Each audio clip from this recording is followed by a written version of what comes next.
Just over 40 years before World War II, Spain coined the phrase in Spanish that we translated to concentration camps to describe the places where Spanish generals locked up Cuban civilians during the Cuban War of Independence. Last night on Chris Hayes' show, Andrea Pitzer, the author of One Long Night, A Global History of Concentration Camps, said this.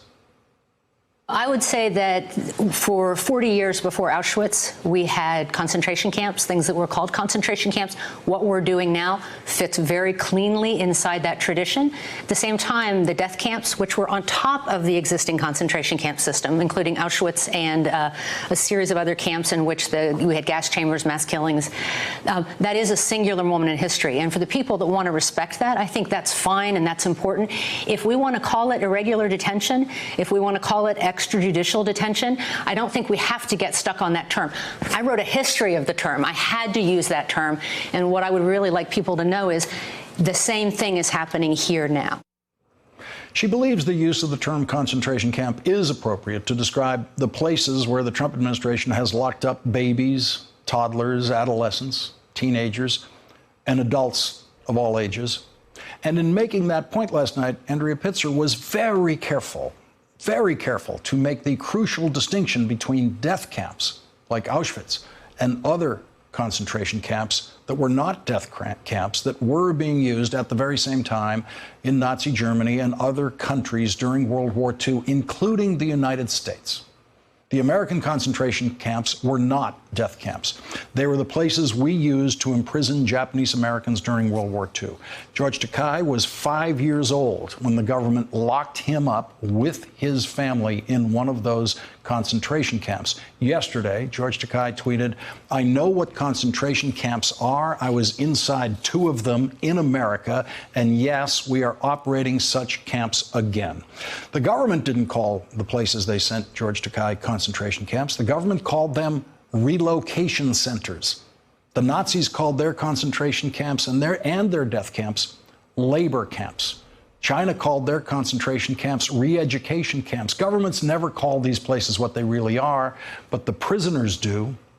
Fort Sill is an army base in Lawton, Oklahoma, that was used as a concentration camp for Japanese Americans during World War II. And now the Trump administration is planning to lock up 1,400 children at Fort Sill because they crossed our southern border. The unifying characteristic of concentration camps around the world is that they are used to lock up men, women, and children of all ages who pose no threat to the people who lock them up. 1,400 children will be locked up exactly where we locked up Japanese Americans during World War II, a place that those Japanese Americans call concentration camp. So what do you want to call it now? Even in concentration camps that are not deliberately designed as death camps, people die. Some of the children we have locked up at the southern border have died because one of the other unifying characteristics of concentration camps everywhere is that the prisoners are not treated with dignity and respect and care. The people running concentration camps are not the people you want in charge of your health care or your nutrition. And so people will always die in concentration camps. When Fort Sill actually locks up 1,400 children as planned next month, how many of them might die there? We don't know. We can only hope that it is 0.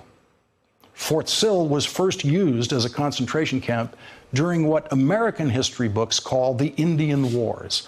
Native Americans had been locked up at Fort Sill for decades by the time the great Apache leader Geronimo was brought to Fort Sill with 341 other Apache prisoners in 1894. Geronimo tried to escape once, but was captured the next day. Geronimo died at Fort Sill in 1909 when he was 79 years old. Will the next prisoner to die at Fort Sill be a child? We hope not.